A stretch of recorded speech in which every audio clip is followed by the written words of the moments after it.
Razman Nasution membuat jumpa pers setelah kekisruhan di sidang lanjutan melawan Hotman Paris di Pengadilan Negeri Jakarta Utara. Dalam kegiatan tersebut, Razman menumpahkan kekecewaannya ke perangkat pengadilan sambil marah-marah. Di tengah amukan Razman, ternyata ada satu momen yang mencuri perhatian Deddy Corbuzier. Ia sampai menyebutnya sebagai peristiwa ajaib. Deddy Corbuzier kemudian menampilkan potongan video saat tangan kanan Razman menggebrak meja. Di momen itu, terlihat gelang Razman sempat terpental dan bisa melekat lagi dengan sempurna di tangannya setelah diletakkan lagi di atas meja. Deddy Corbuzier sampai mengibaratkan gelang Razman seperti perisai karakter superhero Kapten Amerika yang bisa datang sendiri menghampiri pemiliknya. Sambil berusaha serius, Deddy Corbuzier kembali memuji Razman atas aksi yang ia anggap sebagai teknik sulap terbaru. Puluhan tahun jadi pesulap, Deddy Corbuzier mengaku tidak tahu cara melakukan trik itu. Namun di akhir video, Deddy Corbuzier lagi-lagi tidak kuasa membendung tawanya. Ia cuma bisa berkata bahwa aksi Razman cukup menghibur. Ini sih ajaib. Maaf saya tidak pakai baju lagi, tapi saya tidak tahan terus buat video ini. Dan maaf Bang Razman yang lagi ribut sama Hotman, tidak ada maksud apapun. Tapi gini ya, saya sebagai seorang mentalis yang pernah juara dunia 2 kali, saya tidak pernah melihat keajaiban atau sulap seperti ini. Gokil Bang Razman, gokil. Lihat. Saya lebih gila dari Alvin Lim dan tidak takut masuk penjara. Saya tidak main-main. Perhatiin sekali lagi gua slow mo ya, lihat.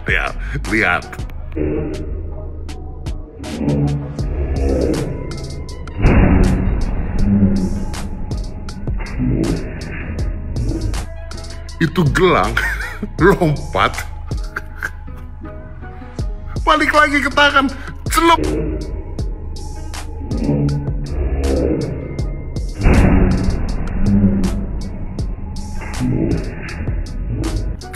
Nempel lagi kayak perisai Kapten Amerika, coy. Now that's magic. Gua serius puluhan tahun jadi mentalist, jadi magician. Gua nggak tahu caranya gimana, rahasianya gimana, but that's amazing Bang Razman. Gokil. Gokil, sumpah keren.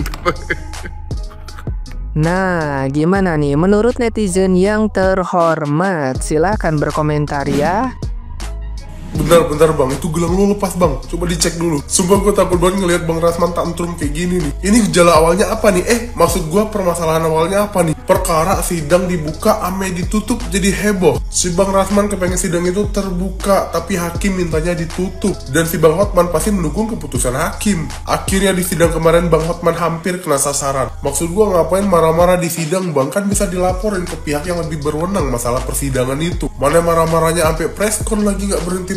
Aduh takut banget gua bang. Maksud gua kita rakyat Indonesia ngelihatnya jadi kayak nggak menghargai persidangan gitu. Yang dimana di situ ada pimpinannya adalah hakim yang mengatur semua yang ada di persidangan tersebut. Itu tuh perwakilan Tuhan di dunia bang. Kalau hakim aja nggak dipercaya, jadi percaya sama siapa? Ya mungkin nggak semua hakim tuh bersih, suci dan benar. Tapi kan ada jalur khususnya buat ngelaporin kalau ada kesalahan. Nggak usah tantrum bang. Ntar darah tinggi naik. Sabar.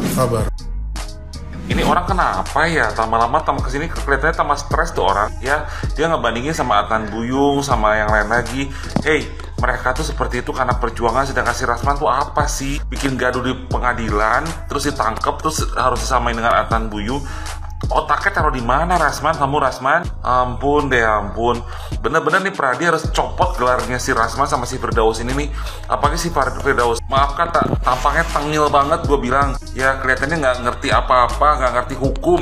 Soalnya dia aja nggak bisa ngehormatin pengadilan. Dia alasan pengadilan sudah tutup, tetap aja mau ditutup pun juga itu pasti ruang pengadilan, nggak seharusnya nginjek meja. Ini orang stres nih kayaknya semuanya nih. Ya mungkin karena perkaranya semua tuh nggak ada yang benar, nggak ada yang dimenangkan oleh mereka. Jadi stres cari pansos untuk meningkatkan harga diri mereka, tapi justru yang ada malah jatuh harga diri mereka. Please deh Pradi, pemerintah, makanya saya bagus tuh Mahkamah Agung akan menindaklanjuti soal tingkah laku si Razman dan si Firdaus. itu setuju banget untuk menegakkan keadilan di negara ini nih. Jangan sampai hukum di Indonesia ini yang udah dipandangnya negatif sama masyarakat tambah negatif lagi gara-gara mereka berdua, si Firdaus dan si Rasman ini lepas gitu aja ya. Tolong buat netizen semuanya, kalau perlu boykot juga deh orang ini sama si Firdaus. Nggak pantas jadi tontonan, atau nggak malah jadi bahan tertawaan dan bikin dosa ke kita juga, jadi ikut-ikutan ngata-ngatain dia semua gitu ya. Bener kata Nick Mir tuh lawan-lawan Nick Mir semuanya tuh orang-orang nggak bener loh.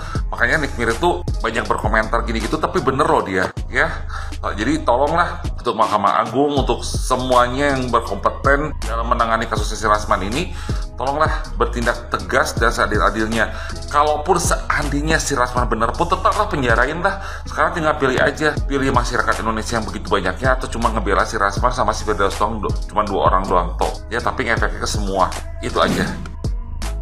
Kalau kita perhatikan dalam sidang ini, Rasman terlihat sangat proaktif ya guys, bahkan berdebat dengan hakim secara langsung. Nah, padahal dalam hukum acara pidana itu terdakwa biasanya bersikap lebih pasif tuh, bahkan yang banyak bicara itu biasanya kuasa hukumnya. Sikap konfrontatifnya Rasman inilah yang menurut saya membuat majelis hakim itu merasa terintimidasi guys, terutama karena Rasman bukan hanya sekedar menyampaikan pendapat, tetapi juga menekan hakim agar sidang digelar secara terbuka. Nah, akibatnya tanpa banyak pertimbangan, hakim langsung mengambil keputusan tuh untuk membuat sidang secara tertutup. Tapi, apakah putusan hakim ini bisa dibenarkan? Nah, dalam hukum guys, hakim itu memiliki diskresi penuh dalam mengendalikan persidangan sesuai dengan pasal 195 ayat 1 KUHP yang mengharuskan hakim menjaga ketertiban sidang. Selain itu, di dalam pasal 153 ayat 3 KUHP juga memberikan kewenangan kepada hakim untuk menutup sidang jika ada unsur kesusilaan atau dikhawatirkan sidang ini menjadi tidak kondusif. Nah, jadi dalam kasusnya si Rasman dan Hotman ini ya guys, menurut saya ada 2 alasan utama mengapa hakim mungkin lebih memilih sidang tertutup. Pertama, tentang ketidaktertiban sidang akibat sikap Rasman yang terlalu dominan,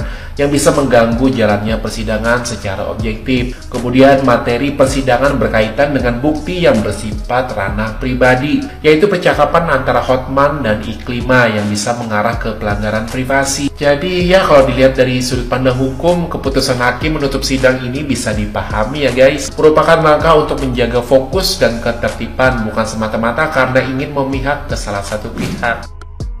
Nggak si Rasman, nggak si Firdaus kocak. Kenyataannya memang seperti itu, friend. Gini ya, friend. Kasus apapun dan siapapun orangnya, adanya perselisihan paham di ruang persidangan, adanya keributan di ruang persidangan itu udah biasa. Sampai mau baku pukul, baku hantam dan lain sebagainya, itu sudah biasa. Perselisihan udah biasa. Masyarakat juga pasti pada ngerti perselisihan di ruang persidangan itu pasti akan terjadi, atau pernah terjadi, atau bahkan sering terjadi. Itu ada memang perdebatan di 2 kubu, perdebatan antar lawyernya mereka, itu udah biasa, udah sering terjadi. Tetapi yang belum pernah terjadi di alam semesta ini dan di Indonesia khususnya adalah salah satu lawyer berbeda pendapat ya dengan lawannya, terus naik meja dan nggak ngerti siapa yang naikin. Itu ajaib, baru kali ini terjadi di alam semesta. Nah, itulah yang jadi bahan lucu-lucuan kan itu gitu loh. Jadinya pembelaan beliau adalah beliau refleks karena orang taekwondo, karena orang bela diri. Abang kan seperti itu, apa-apa diklaim, anak band, apalagi lawyer, terus apa lagi, banyak banget. Pernah di approach jadi pengganti vokalis Stinky, terus kemarin bersama kelompok abang atau komunitas abang atau organisasi abang yang dimana bajunya ungu-ungu itu atau yang hijau itu. Ya udah, masyarakat bisa menilai sendiri seperti apalah. Ajari anak muda seperti ini politik atau hukum atau apapun itu bang, jangan magic yang diajarin. Bang Hotman mungkin pinter ya, dia ngerasa kayak ini tuh di persidangan apalagi disorot oleh kamera. Jadi kayak dia ya santai aja, meskipun dia dihadang-hadang, ditunjuk-tunjuk, disalahkan dan bla bla bla yang terjadi, dia mencoba untuk tetap tenang, tetap nggak mau terbawa emosi apalagi melawan, karena hal tersebut bisa berdampak buruk pada image-nya dia gitu loh. Apalagi di sini dia itu sebagai pelapor. Ingat ya, pelapor, korban, saksi itu dilindungi undang-undang, dan mereka memang harus dilindungi terutama dalam persidangan. Hotman Paris versus Rasman dan Firdaus Wibowo. Kalian dukung siapa? Kalau aku bingung. Aduh, lihat video mereka itu ya ketika bersidang. Aduh, lawak kali. Aku sebenarnya malas kawan-kawan untuk komen ya, karena mereka itu juga semua senior lah kan. Kalau kita kan advokat junior. Tapi ya 10 tahun aku jadi pengacara dari 2016, belum pernah aku lihat ada sejarahnya orang ya naik ke meja pengadilan. Wah, itu keren. Sebenarnya masalah kemarin tuh simple aja. Grupnya Bang Rasman minta persidangannya terbuka, hakim minta tertutup karena mungkin ada yang dibahas yang hal yang tabu lah ya, atau menyangkut aneh-aneh ya. Tapi jangan gitulah ketua, aduh ya kan, sampai harus esmosi ya, sampai datangin Bang Hotman terus naik di atas meja. Aduh bang, ada cara-cara yang lebih benar bang. Kita sama-sama caturwangsa, praktisi hukum. Ya kan ada caturwangsa, ada 4, polisi, jaksa, hakim, pengacara itu dianggap setara oleh KUHP. Ya kan ada caranya. Contohnya abang tidak setuju, tidak sepakat dengan apa yang dibilang hakim, walk out aja. Seperti waktu Hasibuan dalam perkara Jessica Mirna. Ya kan, hakim dianggap pada saat itu keberpihakan, walk out. Habis itu bersurat ke Mahkamah Agung, melaporkan ke Komisi Yudisial, ya kan, pengawas hakim, ya kan bisa lebih benar gitu. Itu dianggap kita baru mantap gitu kan. Kalau ini, aduh malu kali aku, aduh. Terus itu kenapa pengacaranya Bang Rasman itu sampai naik ke meja persidangan? Memang benar sih katanya, ada yang bilang kan ya persidangan udah selesai. Ya tapi kan tetap aja, ya kita paham lah ya kondisinya, mungkin pengacara Bang Rasman itu sedang memperjuangkan Bang Rasman gitu kan. Tapi jangan gitu juga lah caranya bos, ya kan. Kita kan satu sisi juga harus menjaga marwah persidangan yang terhormat, ya kan. Kita juga punya kode etik, kita juga harus menjaga marwah pengacara kita, betul nggak? Ya kan, kita kan sebagai tugas profesi yang mulia, officium nobile. Tapi kalau caranya gini, sebelah mata lah orang lihat kita bos.